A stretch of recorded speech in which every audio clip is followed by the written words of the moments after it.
Le Conseil national des droits de l'homme de Côte d'Ivoire veut prendre une part active au scrutin du 31 octobre dans le pays. Cette institution importante va donc déployer une mission d'observation des élections à partir du 30 octobre prochain. Et ce sont au total 1500 observateurs qui vont investir 7500 bureaux de vote, soit un taux de couverture de 70%. L'objectif principal de cette initiative est d'observer le respect des droits de l'homme et documenter toutes les entraves aux libertés politiques.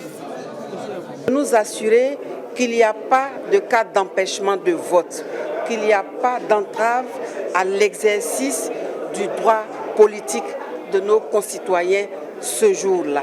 Et après cette observation, nous allons également nous déployer dans les centres de compilation pour aller nous assurer qu'effectivement tout se passe aussi bien à ce niveau.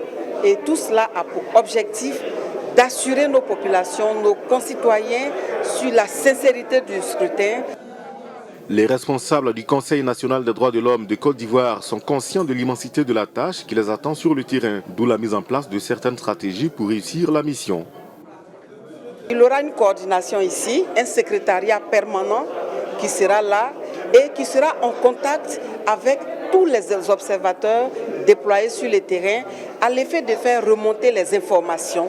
Et celles qui nécessitent d'être traitées, eh bien, des réponses seront trouvées tout de suite. Créé en 2019, le Conseil national des droits de l'homme de Côte d'Ivoire exerce des fonctions de conseil, mène des évaluations et fait des propositions en matière de promotion, de protection et de défense des droits de l'homme.